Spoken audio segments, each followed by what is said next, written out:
lady on our show today. And let me say, it's been about a year since she's been on, and she is an amazing young lady. She's an entrepreneur. She's a female entrepreneur at that. She runs a couple of different businesses, and she primarily works with females. And hey, that's fine with us because we talk about minority stuff. We talk about anything as it goes. So, listen, if you are a female and you are struggling, or you're triggered at all during anything we talk about, there's resources out there for you, not just for males. Uh, Please utilize your resources. Local hospital, local crisis center. If you live in the Western Hemisphere, U.S., Canada, South Central America, you have 911 and 988. Please, please, please utilize your resources. And that's the disclaimer. We always start with the disclaimer and then we'll go from there. And I don't want to tell any of her story, too much of it, anyways. But her name is Miss Sharissa, is what I call her. She is from Midwest of the U.S. and she is a very amazing young lady. And everybody knows who Trev is. And Trev is just like me. We're nobodies. Miss Sharissa is the most important person on the show. Kevin, thank you so much. Thanks for having me back. And I always feel like it's such a pleasure the way you introduced me last time. You were like, oh, maybe she's not an extrovert, introvert, right? Just always have such a good time. So thank you for having me back. And I'm just really excited to get to share more about my story, more about myself, and spend a little more time with you guys. I love it. I love it. Oh yes, and Trevor, I forgot to tell you, I left that part out. She says she's an introvert, but I don't think she's an introvert, brother. I think she's more of an extrovert. Kevin doesn't believe me. Okay, well, I'm the male version of Chatty Cathy, so we're all good. Perfect. And All right. I'm not joking. I really mean that. Right. Hey, listen, I know you and I could talk our heads off all day, brother. So, we were talking last time you were on here about your jobs and everything that you do. And, we spoke a lot, about minority, concerns with women and their struggle in the publishing area. We talked about self esteem. We talked about even your struggles, some of your self esteem issues, even some of the financial pieces of it. So I know if we talk about all of that, it's going to be a repeat of a year ago. I don't want to repeat. I want to continue building upon everything we spoke about. And so, yeah, like let's jump into this. Yeah, okay, I love that. And I love the different categories that your podcast covers and kind of the wide range of things that you share about. And I feel like the next most logical step now that we know about this like macro version of Sharissa is to maybe dive in a little deeper and share a little bit about my story, where that all kind of stems from, but like from an earlier place. And where that actually started was about when I was 11 years old. My mom got diagnosed with a bunch of chronic illnesses, like just all these things, widespread pain, fibromyalgia, colitis, like all just a list of these things that happened. And at the time, I was about 11. My sisters were 5 and 3. And at that point, my mother pretty much went to bed like for the rest of my life, truly. She just like didn't come out of her room anymore. She had all these health issues and all these things that were keeping her kind of from being able to enjoy any part of her life. And she struggled with mental illness, like significant mental illness. And I've learned this like after the fact, but I feel like as a child, this isn't really something I understood. And I thought it was like the illness that was causing it, which really, I think what ended up happening was in my life, I've come to understand like she's a legitimate psychopath, like an actual person who like preys on people's like energy and like, tortures people for fun. Like that's the only relevant. I have a master's degree in psychology. Like I'm not coming out of this from nowhere. Like I've literally done my research and I'm looking at this person like, oh, this is the truth of it. But at 11, I didn't understand that. I thought I needed to like grow up and be the person who was taking care of everybody and take care of her because she was sick. And when we see like a sick person in society, we give all this grace around prescription medication. Well, what that turned into was a pretty severe drug addiction, and to the point where when I was 15 years old, we were going to the hospital so often for her pain, for this widespread pain, that the doctors and the nurses at the hospital that was local to me trained me to inject her with lidocaine in her head. I was 15 years old. So from the time I was 15 years old, I was injecting my mother in her skull. I didn't understand at 15 years old that I had become an enabler, that I had become the reason that she was able to stay addicted to pain medication. And that lasted the whole time I lived with her. She ended up kicking me out just a few months before I graduated high school. And I ended up having to leave my baby sister there. And that was my hardest thing I've ever done in my life. And then a few years later, I was able to go and basically steal my baby sister in the middle of the night from her house. Left all of her stuff there, and she was able to live with me for the next 9 years. So we were kind of able to like rescue in that situation. It was horrifying. Excess animals, massive hoarding, just trashed like life environment. And then not only that, I was trained from a very, very young age how to lie to government services. So things like hiding abuse, hiding the drug addiction, hiding the neglect, hiding the lack of food and resources. So my story actually starts all the way back then from having this thought or this mind of like having to rescue her, having to care for her. And then all the way to now understanding like, wow, she actually tortured me and brainwashed me, because a lot of the time that I was caring for my siblings, I believed that I was their parent, because my mother would tell me on a very regular basis, in heaven, before we came here, this is verbatim, in heaven, before we came here, you and I had an argument about who would be the mother. And I became the mother, but it was supposed to be you.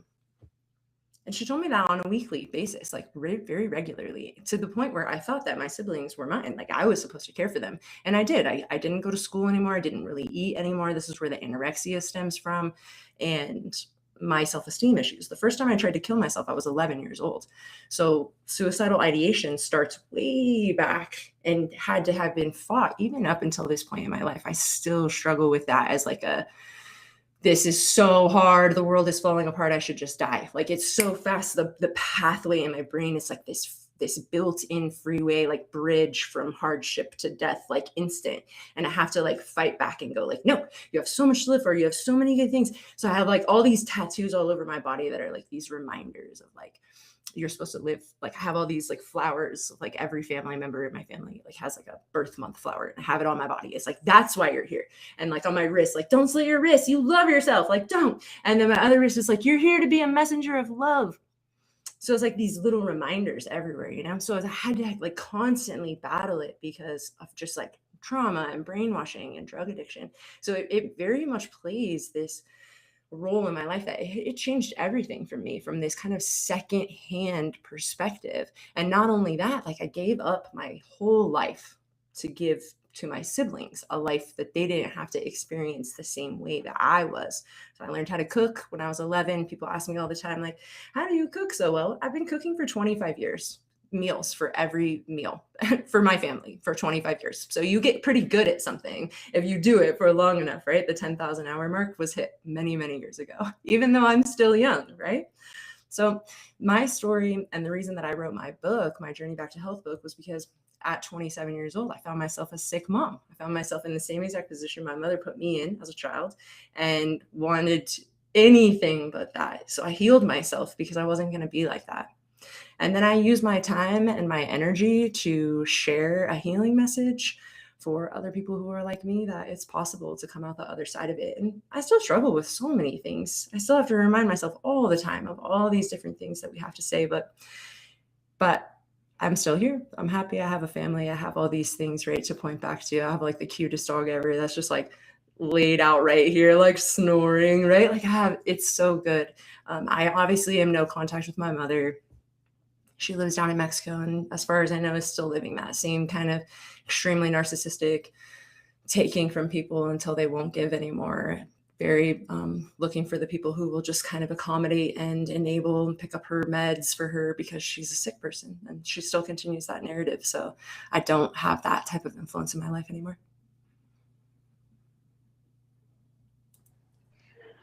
Wow, sure. So that's an amazing generalization of such a vast amount of traumatic experiences in life.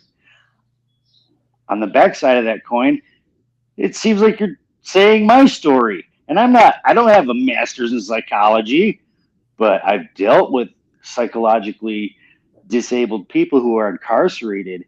And for me, without a degree, to be able to have a set of skills that helps me to assist them in doing the time that a bunch of them that I've helped will never get out of prison, period. But if I can utilize my spiritually given ability and training given ability to help those people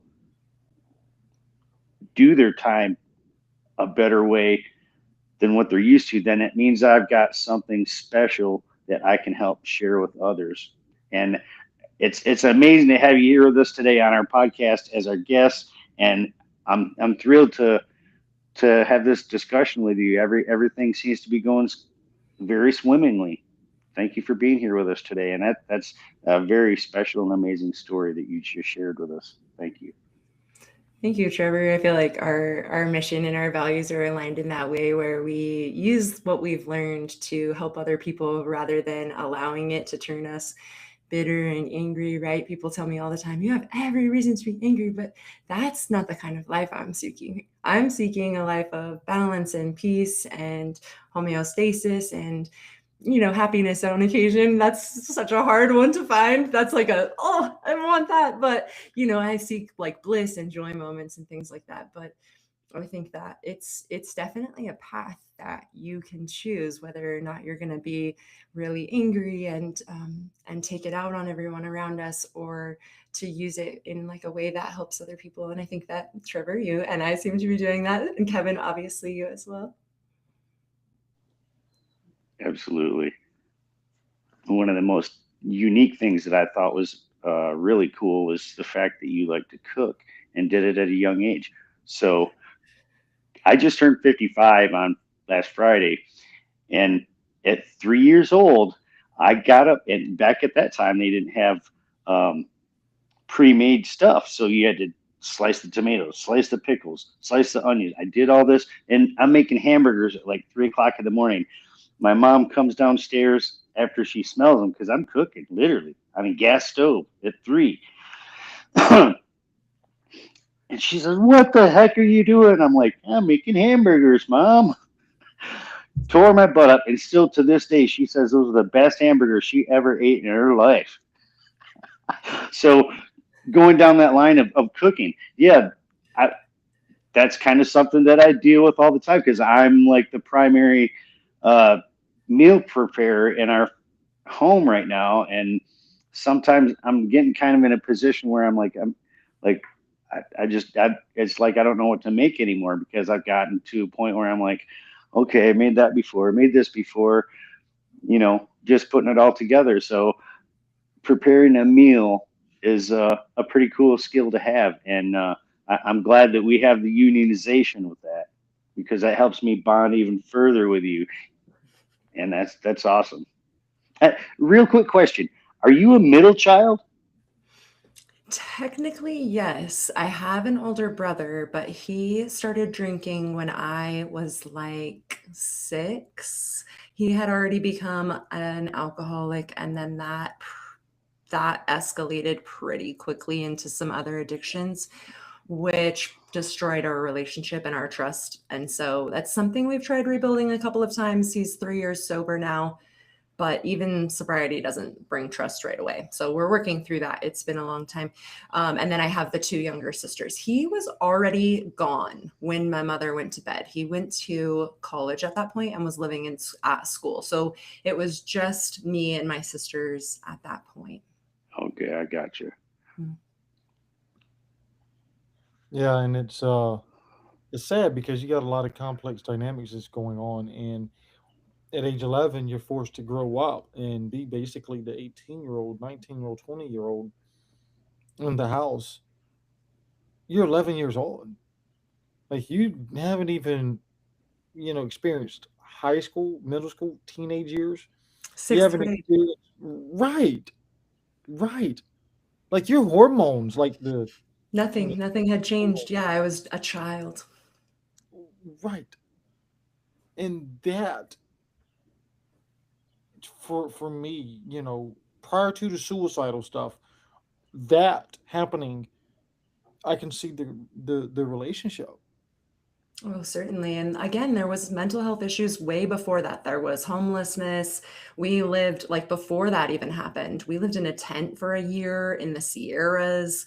We were No constantly way. homeless. Yeah, we were constantly homeless. My mom was a single mom, 4 kids, and like struggling with mental illness. So I feel like it almost was like that point at 11, it was like, okay, I don't have to do this anymore. Her son had already left and she just like gave up. It was done. She was done. But before that, there was so much trauma that led up to that, including sexual assault at a very young age, including neglect. And like I said, the homelessness. And then I was trained by the time I was 5 years old to lie to CPS. So you can probably deduce what was happening in the home if I was taught at that age to lie to the protective services, not only in the home, but in the school, which we found out later. All of us children had been taken out of classes at some point separately, and we're all pretty much lying in the exact same way. That is some of the most scariest stuff because our obligations, and Trevor will even tell you, Trevor and I, you know, being mentally, not even gonna lie, I'm being triggered over the Epstein crap. You know what? I'm gonna just be for real. Being triggered over this Epstein bullshit, 100%. Me too. right? Over what you're sharing because You guys too, huh? Hmm. no, right? Because our main obligation as adults, when it comes to the young, like they are the ones we protect. They are the most vulnerable. They're the most innocent. Oh, Even if you're 12, 13, 14, and you're getting the hormones and all of that, our goal is to still help guide that development, until they're able to make a rational, cognitive, age appropriate decision themselves. I guess, in the US we call it, or in Western civilization we call it age 18. Well, like you never even got that opportunity. You were making decisions as a 19, 20-year old at age 11, 8, 9, 7, 6, 5. Yeah, absolutely. And it was my mother that was putting me in risk. And it was my mother that was the one that was putting me in danger. And not only that, she was extremely abusive. Like the reason that the school would pull the kid out of class, like bruises, like I thought I would die multiple times. I have multiple near death moments with this woman, like she should be in prison. And just no one, it's not that no one tried to help, it's that I learned to not accept help from anyone. So I do want to make that distinction because she told us that no one would take 3 kids at that point. Again, I have this older brother, but she was always saying, no one is going to take all 3 of you. And what will happen to you if they come and they take you is that they will separate you. And then in the homes that you're separate in, there were like illicit things that she would say that would keep us scared to not say anything about what was happening in our house. And so my goal always was to keep my sisters together, keep us together. If I could keep us together, I could keep us safe. But I do think that I did put us in more danger that way because I kept us in a place that was extremely dangerous to all 3 of us. Now, let me challenge you real quick, and then I'm going to throw it to Trevor. And I say challenge, I think it's less of a challenge. I don't want to use that word, but I think it really kind of fits. Did you really keep y'all's self in more danger? Or trying to, from the ideal of, trying to keep y'all together? Because it's in your mind, I'm protecting them. I can keep eyes on them. Versus, was it more of at that age, 6, 7, 8, 9, 10, 11 years old, you have no knowledge of what you have now. You have no control over, for an example, what you have control over now. Uh, you didn't have the experiences that you have now, right, in life. The training, like all of this stuff, the education, all of this stuff. So was it really and truly your fault as a child? Oh, of course not. And another added element to this, we weren't allowed to watch any television. So I had no example of what it would look like otherwise. You know, like the TV mom, like I didn't get her until after the war started because we got the TV and cable after the after 9/11 to like watch the war. And so I had no access to any other example to say like, oh, this is wrong, this behavior is wrong. So like, yeah, you're right. I had no skills, no knowledge, and no access to have any way to learn. There wasn't even internet, right? We didn't have, I was like, at that time, maybe a handful of people had a home computer and it was expensive. You're talking like $5,000 to have a home computer at that point. It would be like another 3 or 4 years before Mac had like the MacBook and things like that you would have at home access to a computer.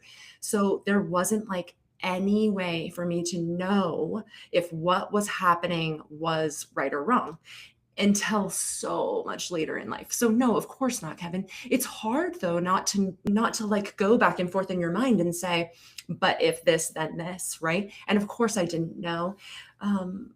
I just only wanted to keep them safe. But in that home environment, we were subjected to abuse, neglect, and denied physiological resources. So safety, place to sleep, food, water, shelter, the basic needs. We were denied those basic needs. So I don't know, like who's to say? Obviously I can't tell like what would be different, but I wonder always, would we have at least had access to basic needs?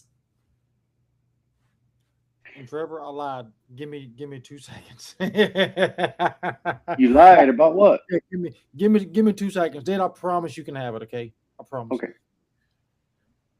Knowing what you know now versus then you didn't know what you know now. If if you had to re-experience that, would you have Mm. made a different decision? Okay, so I think about this all the time because two of my siblings went into addiction, pretty bad addiction, and to the point of like almost losing them multiple times. And one moved to the Middle East. So I don't get to be with them. We're not together. We don't like get to raise our families together. I did end up getting separated from them at some point, right? So at some point that did come to fruition. And like a part of me wonders all the time, like if I had just let us separate then, could we have been together now? Because it's so triggering. It's so triggering to be together sometimes. Like with my brother, if he brings up any kind of stories about anything, like we all remember things a little differently. We all had a slightly different perspective of it. And so even though there's no animosity between the siblings, there's no connection really either.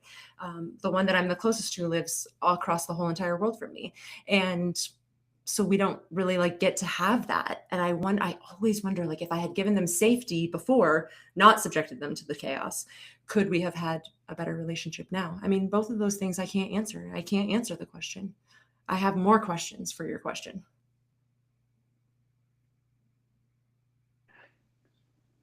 That sounds like a really active mind to me, and that's amazing because just listening to you describe some of the things that you talked about puts me into the Wayback Machine.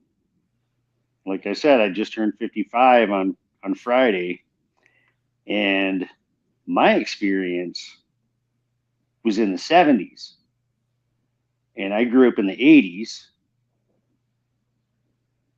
and kind of don't get me wrong. I know the young people. Like Kevin, you're young, 35 now, 30, coming on 30. No, you just turned 36 too, didn't you? No, I'm 23, dude. I'm 23. You can't be telling me. Yeah, yeah. And what's amazing to me is that Miss Teresa is the fact that everything you're talking about, I'm kind of like reliving the experience from what was in my life in the 70s. I started working out in the garden and stuff and with my dad because he wasn't stable. My parents were divorced when I was like 4. Dad got custody of us, which was an amazing thing in the 70s. Got all 3 of us boys, and he was an alcoholic, drug addict, and living in a tent. I'm like, how I'm connecting with you is real reality that happened with me. And I'm like, son of a bitch, what in the hell is going on with this world? So bringing it to today and what you said a few moments ago, Kevin, about the Epstein files. How important is it? Whew, try not to get emotional here, to protect our children, to stand up for them and help them to learn positivity in their life, not try to force them to be something that they're not, or all these other dimensional characteristic based feelings of other people. Let them be themselves and nurture them. Teach them in a loving way. Teach them in a positive way. Don't have an environment that they're existing in where they have to learn how to survive on their own, because that's exactly damn what I did. And I'm 55 years old, and I'm in a state of circumstances right now where I've been having it come up to me in the last probably 2 months. There's got to be much more to life than just basic survival. And that's all I've ever learned. How do I switch that up? How do I turn it around? How do I the realization that I'm certain that I have a CPTSD? PTSD as itself is bad, but the complex CPTSD embellishes your entire life scope.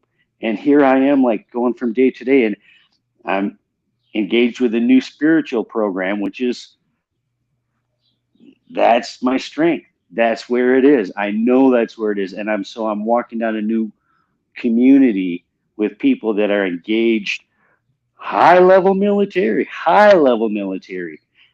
And they've stepped away from their military approach.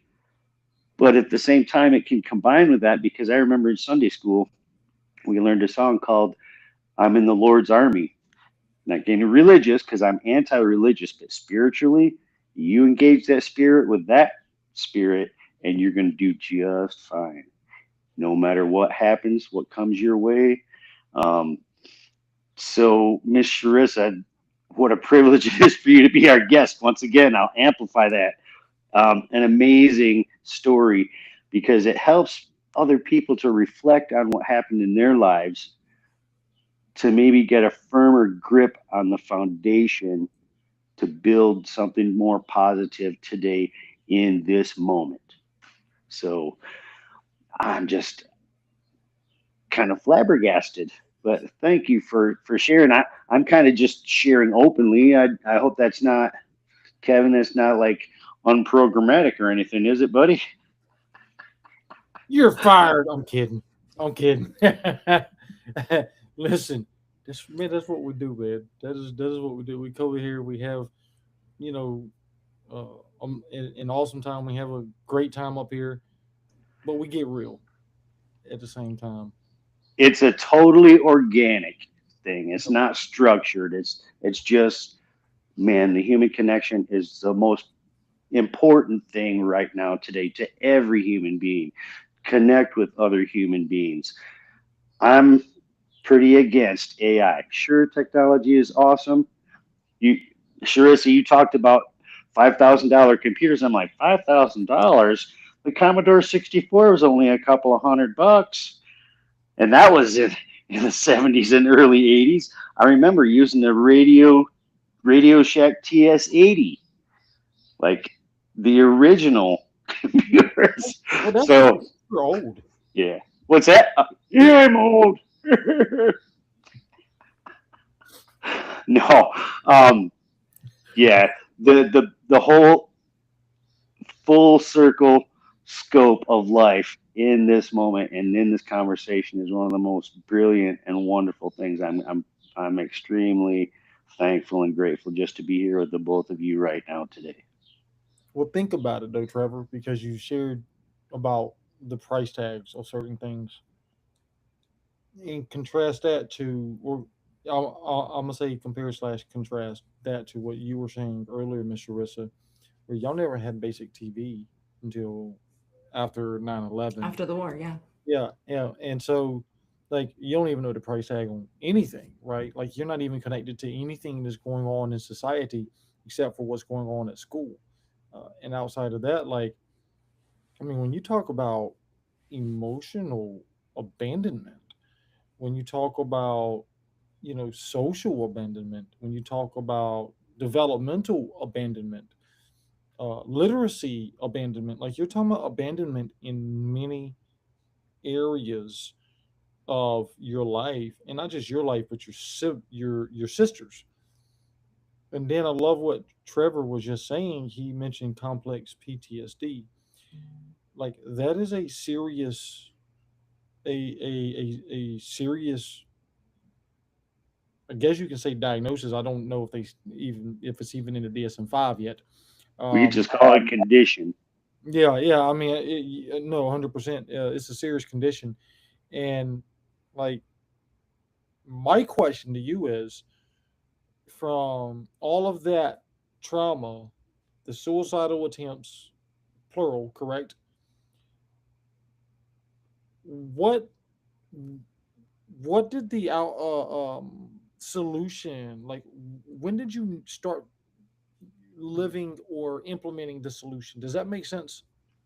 Yeah, that's a juicy question because it brings me to the very last time I tried to kill myself, which is a touchy subject because I was pregnant at the time. And I rented a hotel and I had a plan because I wanted to be like far enough away from my family that they wouldn't have to find me or be the ones that found me or cleaned anything up or saw anything. So I got a hotel, certain floor, certain place, all the things planned out so that I could just be done. And it was when I was up on the foot over the ledge moment and had this moment of this isn't your body anymore. Because I was pregnant with my son at the time, who's now 7. And I think about that all the time. Like he was there, 6 weeks in there.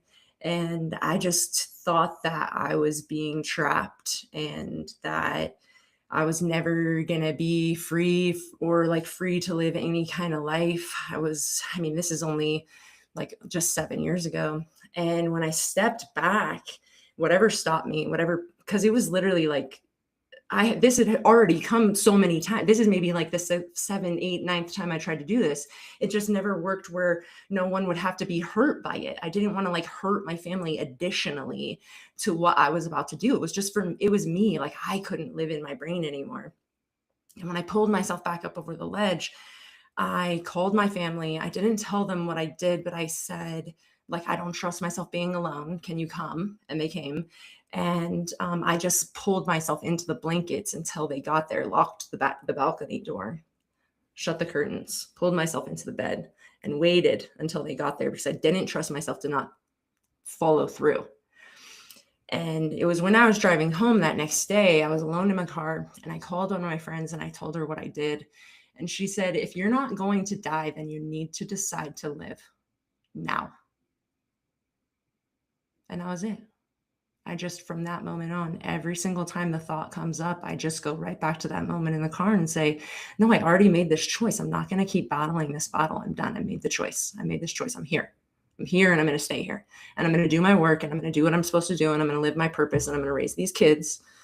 And CPTSD, like for me, the name mom is a trigger. Just that word itself, which is in itself only a word. I get that word 700 times a day. I have 3 children. I went to therapy for 10 years just to be able to hear the word and not have a panic attack. Where? That's what my thought would go. Where? So just only 7 years ago, Kevin, and only because I told myself I was doing that, this was it. I'm going to do this now. Instead of the highway that says die, die, die, I'm going to say, okay, let's take the back roads to live, live, live. And it's going to be hard and it's going to take time because I have to recarve a new path that never existed. Because my mom and dad got married for a green card marriage. So my dad never wanted me. Okay. So immediately you're coming into a world where you're not even really wanted. When my mom got pregnant with me, she got pregnant with a womb that had an IUD in it, and IUDs cause spontaneous abortions. Okay. So immediately it was like, they were trying to kill me from the time that I started, from the womb, not wanted and trying to kill me. And then multiple times she held me by my throat until I almost died. So many times. How do you live from that? If it's your own mother, how do you say I'm going to live? So it wasn't until I was pregnant with my son, almost took my own life and his, and then decided I can't do this anymore. I have to choose a different path. I have to make a different path. And it's been that ever since 7 years. And I've just forced it. It's pure willpower. I have to totally, what you said was the trigger for me. IUD. Guess who was born in 1971 with those in his ear? 2.5 months early. Middle child. The elder brother gets the privilege. The younger brother gets the privilege. Oldest baby. I just existed. So the doctor took out the IUD while she was pregnant with me. Wow. So multiple attempts on my life. Yeah. So it makes you question your own existence. And here I am, 55.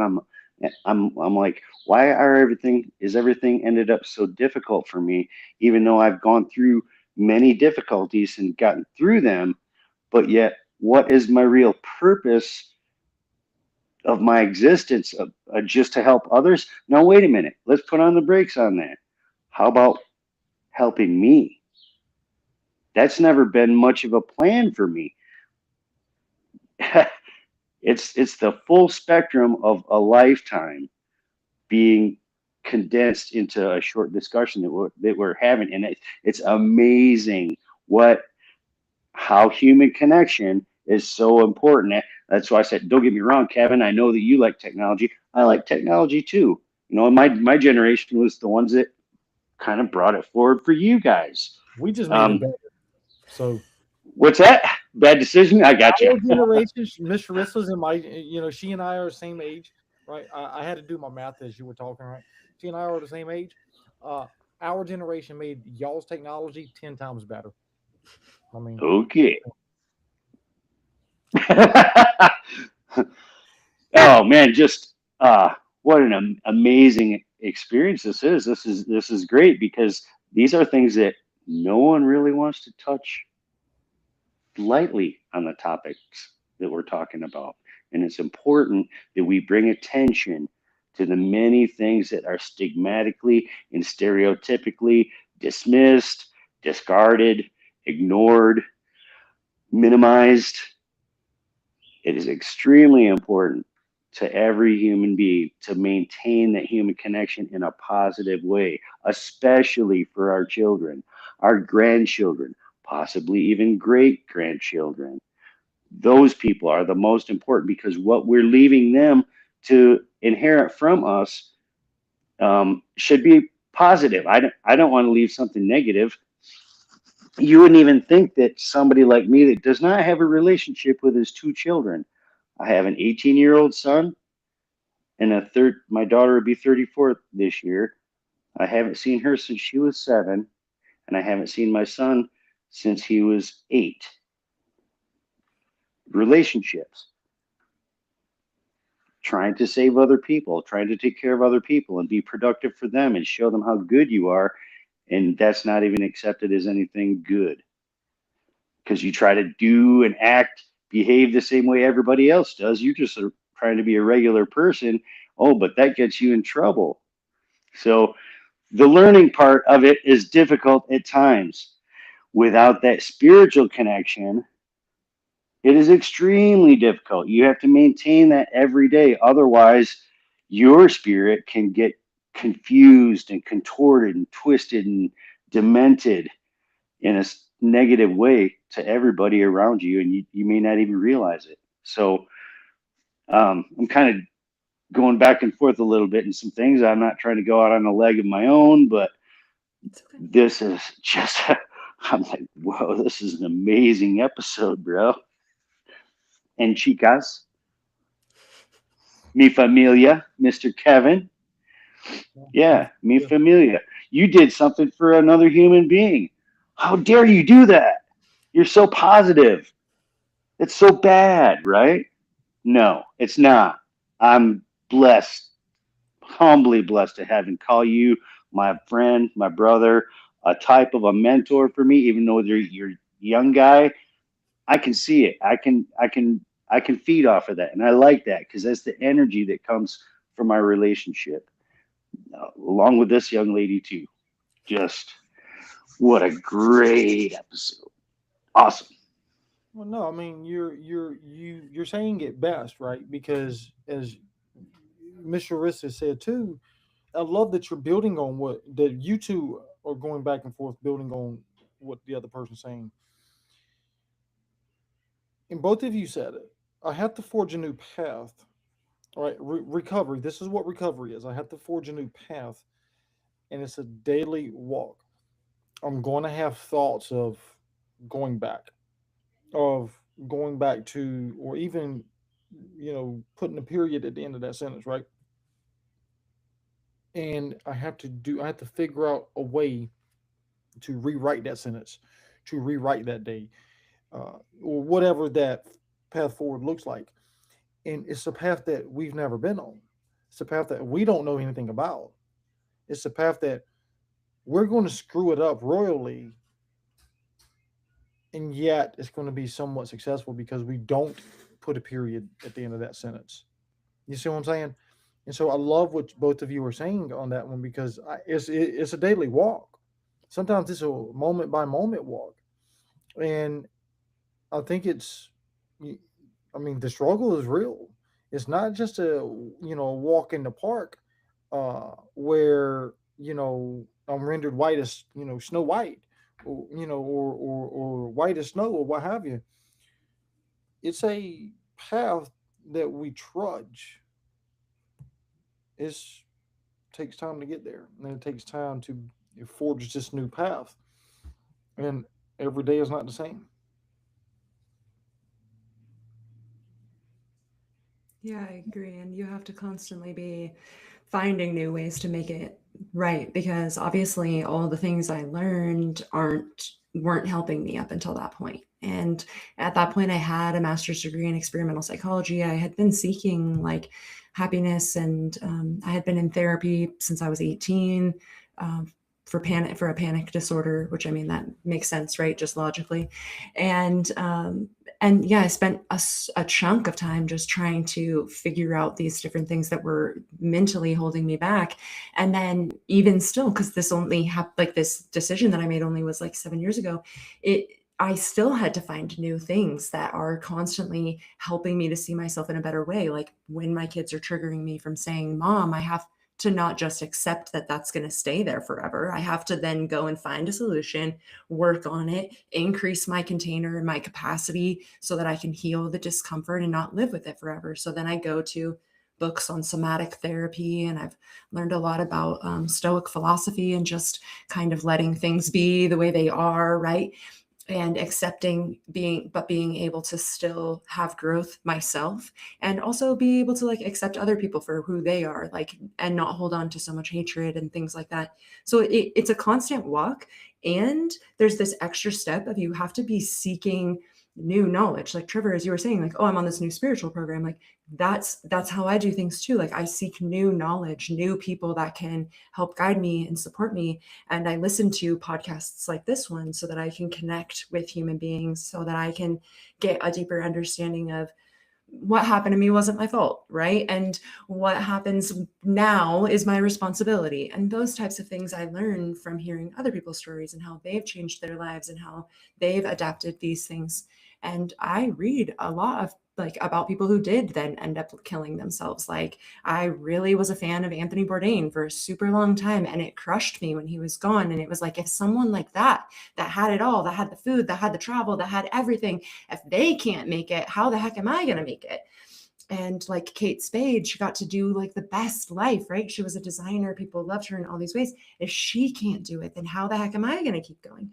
So I'm having to constantly learn new ways to add like what I call ammunition against the monkey mind. So like I have these thoughts that like pull me into like a tornado in my mind, and I need to like shoot it down. Like, no, you're wrong. That's false. Here's the facts. And so I have to like gather that ammunition. I have to learn new things so that I can battle myself when it comes to that freeway that's built in there. And I have such a hard time like breaking free of it. So it's like, we got to follow this path. And we also have to be bringing in new information that helps to change the narrative, because Otherwise, right, same path, same thing, like same cycle. We talked a year ago about like being on that carousel and like not being able to get off that carousel ride, and having awareness is what like pulls us off of that cycle. And so we have to like learn so that we can have awareness, so that we can get off of the millions of cycles that we exist in. And that is something that I'm actively working on all the time. One thing that always saves me no matter what is libraries and bookstores. Like no matter what, however I'm feeling, if I'm in the slumpiest slump I've ever been in, if I go into a library or a bookstore, I look around and I feel like a total fool. Like, wow, Shersa, look at how many things you have left to learn. You can't go yet. Like, look at all the things you haven't read. Look at all the things you still have to learn. And that keeps me grounded and centered. Like I am just someone who knows nothing. Like the more you know nothing, right? Like it's like the more information you learn, you're just like, wow, I really don't know anything. And then if I ever get like real big headed, I just tell myself, even if I know everything there is to know in this language, if I moved to another country right now, I would know nothing and I would look like such a fool because I don't know anything in their language. So there we go. I'm set back to zero again. And for some reason, that learning, knowing there's more to learn, knowing there's more to read, knowing there's more authors to meet, that is such a grounding thought for me. So I do have like all these tools in my pocket. Like it's not something that I battle on my own. I have people that I share, like, this is what I'm dealing with. And I also am constantly trying to learn new ways to cope and thrive, right? Trevor, you were saying like, it's not just about surviving. We also have to thrive and have joy and laugh and like find containers of fun in whatever way that we possibly can. And I didn't ever focus on that either. I have such a hard time playing or having fun or laughing. And so that's something I'm still working towards now, like a new whole thing to learn, like how to play.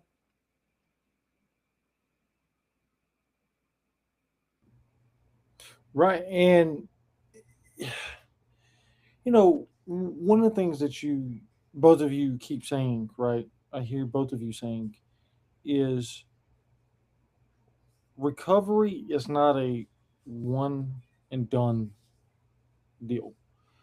I was watching a movie, this is 11, 12 years ago now, and it was about a very popular surfer. All of a sudden went poof, be gone. And nobody even knew where he was at. Nobody, you know, nobody understood why he had quit surfing and like the whole nine. And he was one of the best in that community. And so during it actually found out that it was disclosed that he had, was a drunk, the town drunk, did some stuff, got into a wreck. I mean, just a lot of, stupid stuff, right? And one of the things he said was during it, during the movie was recovery is a series of steps that we take each day. It's not just one step. It's a series of steps that we take each day. And sometimes it's literally about putting that. I've told patients, literally put your chip in your mouth till it melts. Like you can't use your drink or even do anything until whatever melts in your mouth, right? And of course they look at me like I'm crazy. I'm like, hey, it's a tool. It's a tool. It works. It's worked for millions of people around the globe. Yeah, I'm telling you to do it because that's what they told me too, and that's what I've heard numerous times from public speakers behind the podium. And hey, I'm using tools that other people have figured out works wonders. So let me ask you this, right? Because you're talking about tools and more tools. Talked about the library, and me, I go into a Hindu temple and I am at awe. I am just absolutely 100% peaceful, not a cloud in the horizon. And that's where I had one of my first spiritual experiences at, was a Hindu temple. What other experiences or tools have you learned over the years and I'm asking this, no, yes, it's a clinical question, but it's an educational question for people who are watching or listening to us. And no, I'm not trying to provide therapy to her. She's an amazing young lady. I love her to death. Look at her now like a sister. But I ask that because people might hear your story and they might be in the struggles, they might be in the confounds of in between their ears, right? What other tools have you found besides going into a library? I find like so many tools from books, but I also find that just even being vulnerable, being able to practice vulnerability, like sharing little tiny bits. It doesn't have to be everything. Cause I feel like when we've had this level of trauma, we've had this level of things, trust is really hard to build. So it's really hard to be open with someone if you don't have that trust or like a paid relationship, right? You're helping someone.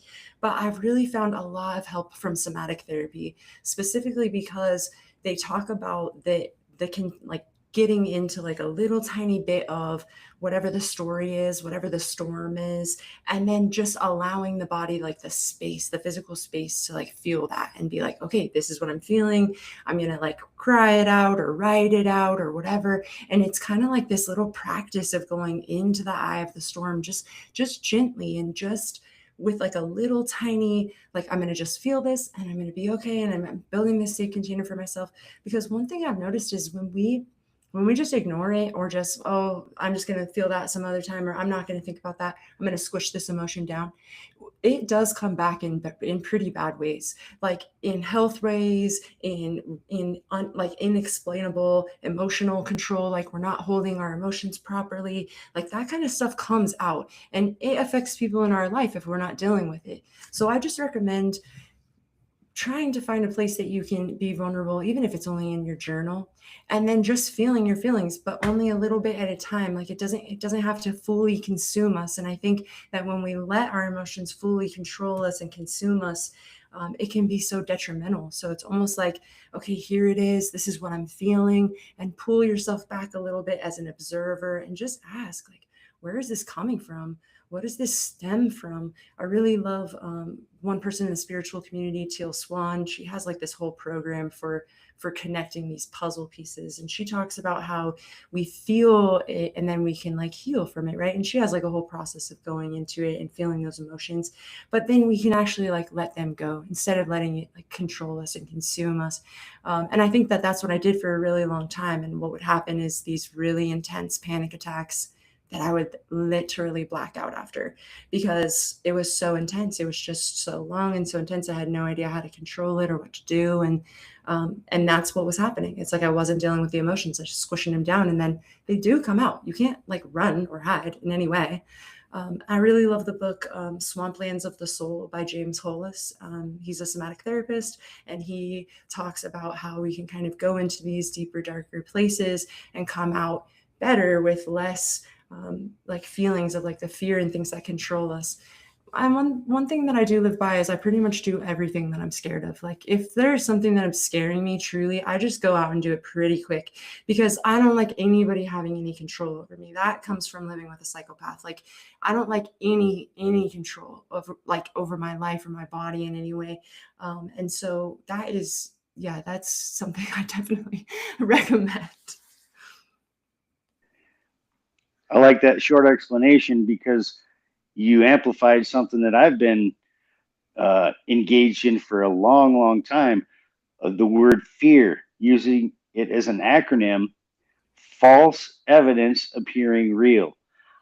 I'm not afraid of anything because I've been through so much crap that it just put this steel armor around me, where I was even in a meeting this morning where somebody said something about, if you're not scared of anything, you're lying. I'm like, no, I'm not really afraid of anything. I've been through enough crap. And I'm sure you may have seen me daubing my eyes because you talked about the suicidal ideations. And when you experience that and you find someone, that I did in 2000, when I moved to LA, Lower Alabama, the person that gave me the opportunity to come down there and get a fresh start, unalived themselves. And I never expected that individual to do that, or me to even find it. I was so stupefied. I believed everything he said. I had no reason to doubt him. He had money. If he wanted chicks or whatever he wanted or needed, he was uh, an elder in the family for years and years. As a matter of fact, my grandfather that I only met twice on my dad's side and his family were engaged in the business before I was even born. So the family and connections were engaged for a long time. But when I was a 9-year-old kid, he kind of uh, clung to me in the sense that he thought I was the bright one. So whenever he'd come over, I'd always wax his car, help him clean, vacuum it out. And I was doing things as an adult at a young age, kind of like you were talking about, Miss Sharissa. And when I told somebody what I found that night when I got home from work, and he said he was going on a plane trip somewhere, I didn't have any reason to not believe him or not trust him. And then the next morning I get ready to go to work, and he's like, well, what did Bud say to you last night? And I'm like, well, this is what I found when I got back to the house. Let's go over there and look around. I'm like, oh, okay. Looking around. The very last place we get to is an old dilapidated shed. And I open up the door, and the guy's like, shut the door. And I'm like, what is it? And found him. And so for him to be wrapped up in these accusations of other people drove him to such a point, that I didn't know, that he took his own life. And when you were talking about it, it triggered me because it was such a sad point in my life. But then again, because I haven't had any resources except me, even back in 2000, I didn't want to tuck my tail in between my legs and run back home to Michigan. I stayed in Alabama, and I forged through it. I went through Hurricane Ivan, survived through that. And that was an amazing experience. So the progression up until the things that I've done and everything today, I'm glad that my higher power has got me in a place of maturity where I can still remain open to learning new things every day, even in this conversation that we're having right now. Thank you for letting me be open, you guys. I know that was kind of a descriptive thing, but it actually happened. It's no joking about it. And when I found him, I'm like, oh no, no, oh, oh wow. And this is somebody that I considered like an uncle to me. I was 28, 29 years old at the time. So I'd known him for 20 years. It wasn't like, out of the clear blue that I wouldn't have recognized. I should have.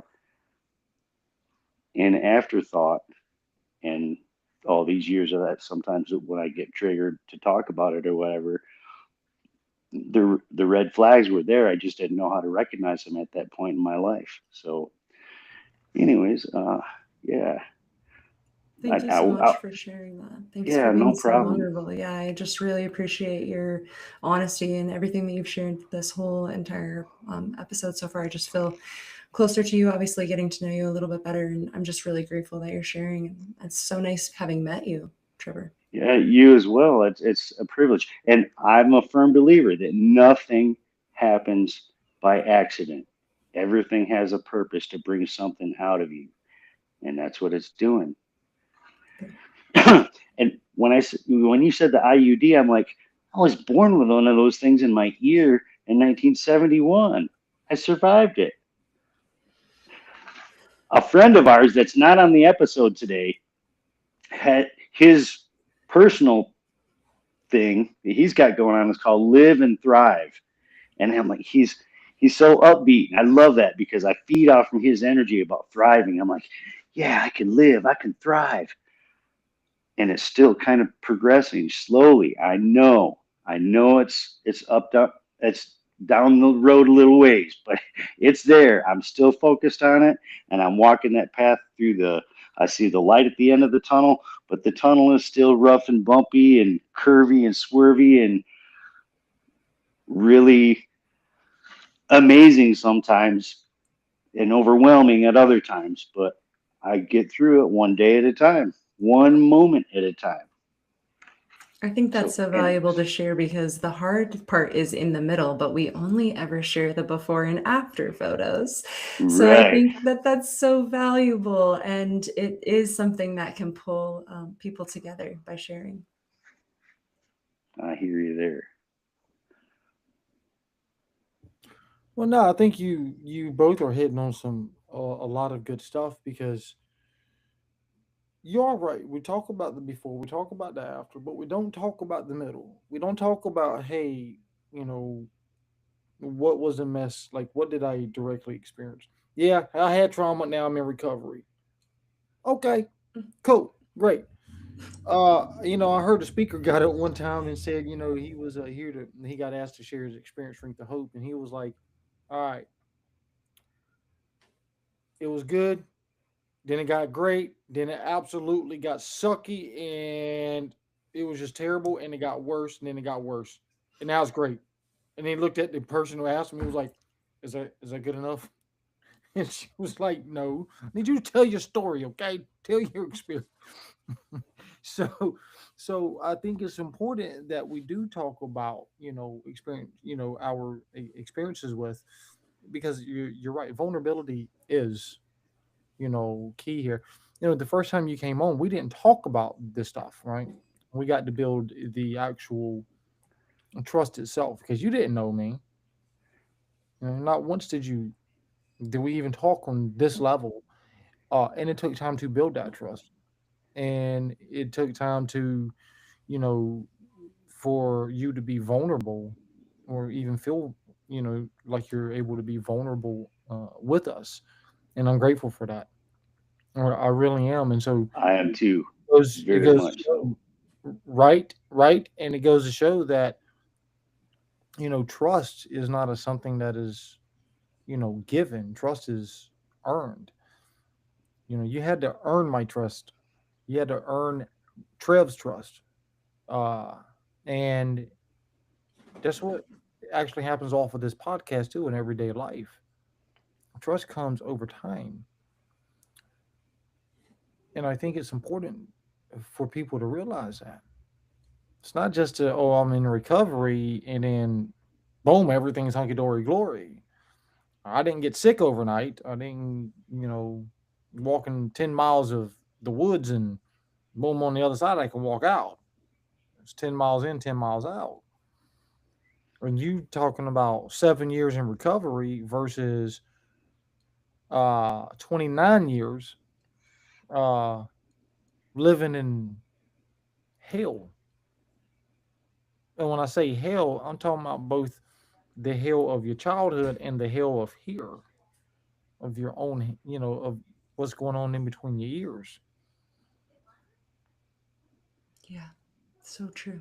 Absolutely. The mental hell is almost worse because it's like it isn't happening anymore. Like none of these things are happening anymore. So the fact that it still exists in there seems like such a cruel, cruel thing to do to humans. Why should we have to keep all of this long-term storage and have it affect us so badly?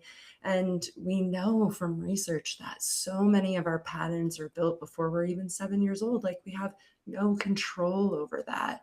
And that brings it back to like the fear thing. Like I just really struggle with any feeling like there's someone has control over me, even me over me. And so when something pops into my head and it's like, oh, jump out of an airplane, like that's way too scary. It's like I'm doing it tomorrow.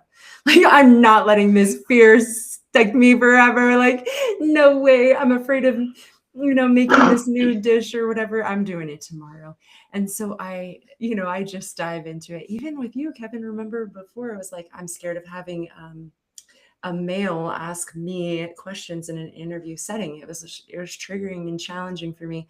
And I have this little like quote on my computer screen. It says, every time you have to be brave, you get to be a little braver next time. And it was from this book written by Catherine Senner, so I can give credit there. But it inspired me because it feels like, okay, I was brave with you last time, and we built the trust, and we've been building the trust over the year, right? We both are podcast hosts, and so we've shared guests and swapped stories and equipment recommendations and built that trust over time, which made it a safe environment at this point, months and months later, to be able to share the next piece. So that is a true testament to what you guys are building here. Thank you for giving us credit. One thing that's brought to my attention is the dismissiveness of the entirety of civilization. I don't care what part of the planet you live on or what group you're involved in, whether you're Chinese, Russian, Middle Eastern, Asian, whatever, American, Hispanic, whatever, Canadian, I don't care. Everybody wants to discard the details because it's too deep into something that they don't want to talk about, or they put up their boundary of. There's an episode that was one of the most important ones that we've done in this podcast so far, was an African American woman out of Chicago, and we did an episode about boundaries and had a wide open discussion about some important boundaries, about other boundaries that are non-negotiable. And I totally get that, because you have to be able to describe to other people the way that you feel and what you're willing to accept and deal with and what you're not, and have them to be able to have human love to you and either respect them or not respect them. And then you have to either cut yourself off or not. It's the relational issue. So, the details are extremely important to be able to openly discuss. That's what this episode is about right now. Amazing. I'm still flabbergasted. You and I both. I mean, if we would have gotten on, talked the first time on all this level, would she have come back home? Probably, probably not. I don't know. But I'm glad that she's back home. And when she started talking about, and I mean, the whole time, I just had this blanket of peace just come over me. And I'm like, this is so, I'm shocked, I'm amazed, I'm flabbergasted, ecstatic. I mean, just all these conflicting words. But you're right, though. The details matter, and you can't just get into the details in 1 hour, in one day. It takes time. It takes time to do that. I mean, you said it best earlier that you know you went through years of abandonment and abuse and traumas, multiple traumas, and so 11 you're starting to have these self-harming thoughts and behaviors, and that goes on throughout the years, off and on throughout the years. Is like it didn't just happen overnight.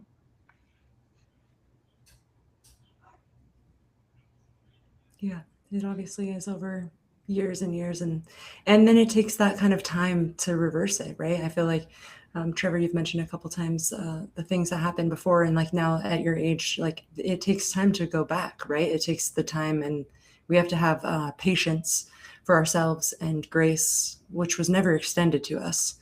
Right. Which makes it so hard to extend it to ourselves, and what makes it so important to extend it to ourselves. No, 100%. I was struggling with something. I'm gonna say yes 100%, not no 100%, but yes 100%. Whatevs, okay? Whatevs at this point, Trail. I was struggling with something the other day, about a week and a half, 2 weeks ago. And when I was talking to my mentor, I talked to him about it. And, the one thing that he kept telling me was, that he emphasized was self-forgiveness. He was like, man, your creator, your spiritual path has already forgiven you. All these people over here have forgiven you. All of this is, all of these people over here have forgiven you.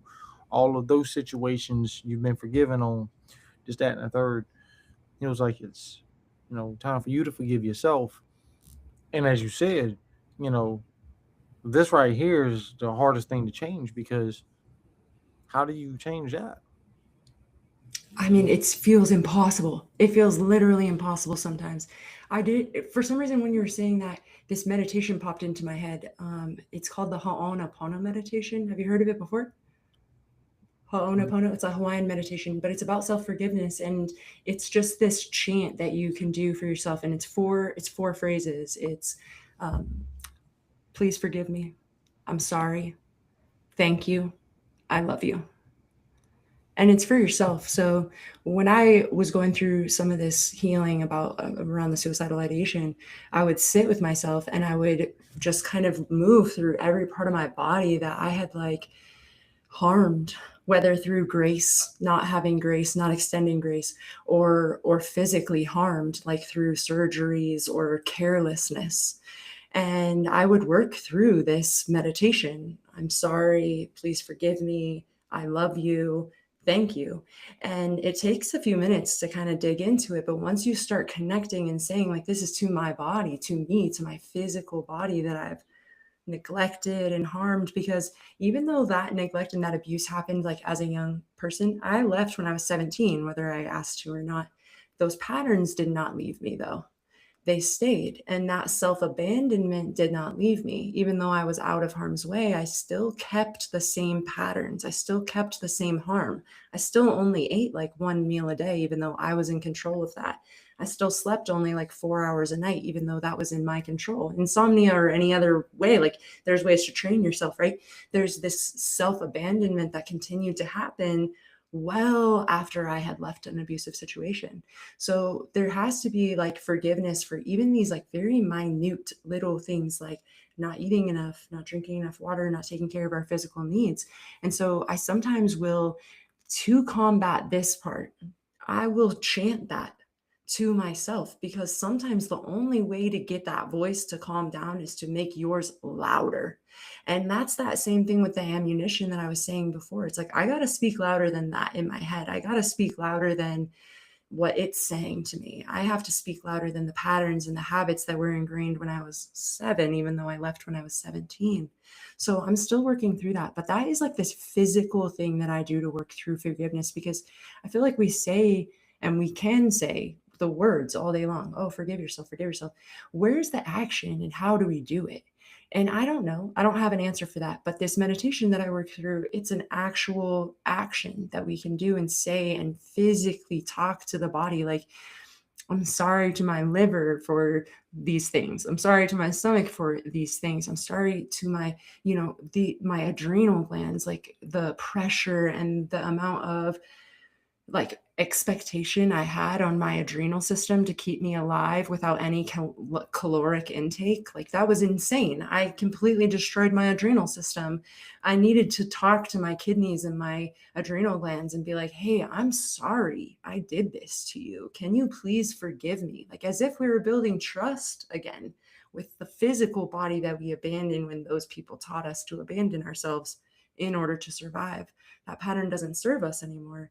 So now it's like this whole new thing we have to build of like, no, I'm not trying to survive abusers anymore. I'm in control and I get to decide. But then there's all these pieces that have to kind of come back together, and we have to forgive ourselves, but physically and every single piece of the body. Like, what have we done? Like, I think about like the scars. Like I have this like scar on my arm from reaching into the oven. Like I'm constantly burning the top of my arm on the upper rack of the oven, like all the time. Like it got to a point for like a year that there was like this permanent burn on my forearm because I just kept reaching into the oven and nicking the top of my arm on this oven rack. That's carelessness. And that's not taking the time and protecting and serving my body because I'm being careless and hasty. So I sit there with the Ho'oponopono meditation and say, like, I'm sorry, please forgive me. And then follow that up with accountability by being less hasty and taking more time to be more cautious and pay more attention so I don't harm myself anymore or any further. So we have to actually like take physical actions, like rebuild the trust and also find and build forgiveness, because it's not something that we can gaslight ourselves into. You cannot force yourself to forgive something or someone. It has to like naturally happen as you gain perspective and awareness, and you see the difference in the miracles, like shifting perspective, right? And then we can have forgiveness. But the physical body, like, it also requires forgiveness. And that meditation I've found, sitting with that and asking each individual part of my body for forgiveness. And I still do this to this day. Like if I'm struggling with like back pain or shoulder pain, I sit there and say, like, I'm so sorry I put so much pressure on you today. I'm sorry I expected so much of you. You're just a human, and I definitely didn't give you enough calories to put that much expectation on you. So please forgive me. Could you say those 4 statements again for our viewers or listeners? Please forgive me. I'm sorry. Thank you. And I love you. And you can say them in order, any order you want to. Like sometimes it comes, for me, I'll be like just saying it over and over, and it'll be like, I love you, I love you, I love you, thank you, please forgive me, I'm sorry, and it's just that sentiment of a real true apology and really truly asking for forgiveness, and then understanding the words. Like if we look at the 4 agreements, the book, The 4 Agreements, one of the 4 agreements is to be impeccable with your word. And the reason for that is he suggests that our words are our spells. And when we say our words out loud, we're casting the spells with our words. So we have to be impeccable with the words that we share. And when we say, I love you to ourselves, that's a verb, that's an action. That's saying, I'm promised to take care of you. Right. Well, I appreciate you saying that, because it's spelled out to me in a really dramatic way, is that you're rebuilding a temple, it sounds like. And if we think of it in the sense of a temple, my buddy Kevin up there, up on the top end of the screen at the top level, he likes going to that temple. And so do I. It's a spiritual connection. We have to take care of our temples physically and spiritually, because that is where our higher power dwells, to keep us safe and protected from everything that we put ourselves into. So yeah, that mantra, that those 4 statements. Thank you. Can you please help me with that again? One more, just say it one more time. Please forgive me. Please forgive me. I'm sorry. I'm sorry. Thank you. Thank you. And I love you. you. Amazing. What a healing 4 simple statements to make to help your own self. And what better way to respect your higher power than to respect your temple? Exactly. And not only that, but it's a self-care thing. What? You mean I can do something for myself that's going to help me? Imagine that. Wide open. Great moment. Great moment. I'll clap with that one too. A round of applause. That's right. Right. Wow. Thank you, Miss Charissa, for sharing that with us. Yeah, no, listen, it has been a absolute phenomenal time up here. And I know I can't keep you for the rest of the day. And I would so love to, like, God Almighty, I would love to keep you for the rest of the Yeah, day. we're doing episode 3. Don't drag it out. No, we'll set it up. 4, 5, 12. I mean, let's go ahead and get this thing done, right? Yes, sir. So, listen, to wrap it up, I want to know where people, again, where they can buy your books from. That's number 1. Right from the screen, Charissa Bradley, that is my name, and that is where you can find everything. I'm charissabradley.com, at Charissa Bradley Author on all social media, and it is the easiest way to click every link and find me in every possible place. Is just the website, charissabradley.com. I love it. Outstanding. And Go ahead. I'm headed there, Kevin. I was jumping right on the stepping stone that we're using. In this podcast, the one thing that we always like to do is to ask our guests if there was one thing that you could use as a point for our viewers or listeners to access the way that they can change them to change their lives, change them to change a group that they're involved in, or just change in this moment. What is it? What opportunity or what mantra what theory, scientific diagram, it doesn't matter what it is. What would you specifically say to someone that would help them to get to where they need to be for them? Hang on just a second. I'm going to ask Kevin. Hey, Kev, can you help me? It's been so many episodes that I've been out that I forgot what we usually That was say. fine. What is one thing that somebody could use to help them? Well, no, not that. But wasn't there something that we have always traditionally Yeah, said? but that's the last Okay, one. that's the other episodes. We like Lord have this one. mercy. Okay, I Listen, you customized it asking pretty the right good then. question, okay? Nice, Lord have mercy. You asking the right nice. question. That's the All right. minimum. I We just ask, wanted to be we ask 3 questions, sometimes 4. yes. I love your guys' banter, and I'm so grateful that I've gotten to be a part of it today. It's such a different atmosphere than when it was just us together last time. I think I'll just kind of reiterate the sentiment from earlier, and that's just to continue to have grace with yourself. If you want to make a list of changes, things that you want to change about yourself, if you want to be a different person, give yourself a realistic timeline of a year or 2 years and spend a month or 2 per habit and think about each habit as something that you have to build, because change is nearly impossible. And so if we can just take it one little tiny action step at a time and give ourselves a ton of grace and fill the body full of love and self-acceptance and just recognize that it's impossible to do these things that we're trying to do. So if you do it, then you're amazing and brave and strong and should be celebrated with grace and filled with love. So thank you guys so much for giving me the opportunity to share that with everybody. But I just feel like grace is the most important thing we can extend to ourselves. And this is the most important question that you're going to be asked for the rest of the day, except for your children, okay? Outside of your children. And I assume your husband too. So this is going to your husband isn't even included in this. So this is the most important question, regardless of husband, just not the children, okay? They are more important than this one question. What is your call to action? You know what? I really like this meditation that I recommended, and I would say to look up this book. It's called Zero Limits. It's Where It Comes From.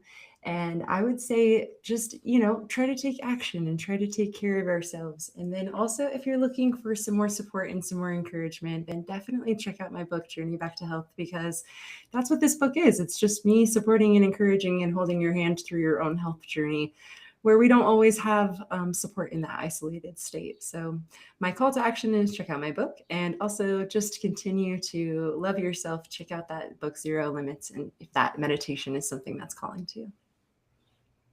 I love it. I love it. Outstanding. And I appreciate the fact that you do like our banter back and forth. Look, this is if Ruben was up here, Oh we'd man. had guests on our show where we would I remember this one time we had a family marriage therapist on. She was from Illinois or New York or somewhere up north, and so I'm like, listen, I got a serious question I need to ask you, right? I mean, it was dead silent. She was like, yeah, yeah, yeah, yeah. I'm like, I've got 2 children. I really need help with. I need to be a better parent. And their name is Trevor and Ruben, and And they don't Ruben. listen to us. And the woman lost it. She lost it. Oh my gosh, she was an amazing young lady. God, and if she's listening, I hope she is. But she was so phenomenal. Trevor and Ruben thought I was being serious. They literally thought I was being for real, and as soon as I threw their names out there, they were like, "Oh God, really?" You're so good at keeping a serious face when you're about to say something silly anyway. So you have a skill. Don't deny it. I love it. Oh God, I love it. Wow. Well, yeah, no, I think you are. I think you might be right. I think you might be right. So, folks, y'all have heard it best. Not from me, not from Trev, but from Miss Larissa. So check her out. Check out her social media. Subscribe to her. Follow her on social media. Um, she's got multiple pages. 5-2 Press. She's got Sharissa Bradley. She's got multiple things. All of the links are, across the board on all the social media. Check her out. Follow her, and also follow us too while you're following her. That being said, Miss Sharissa, thank you. Thank you so much for having me. Yes, ma'am. We are going to end the live, so don't hang up.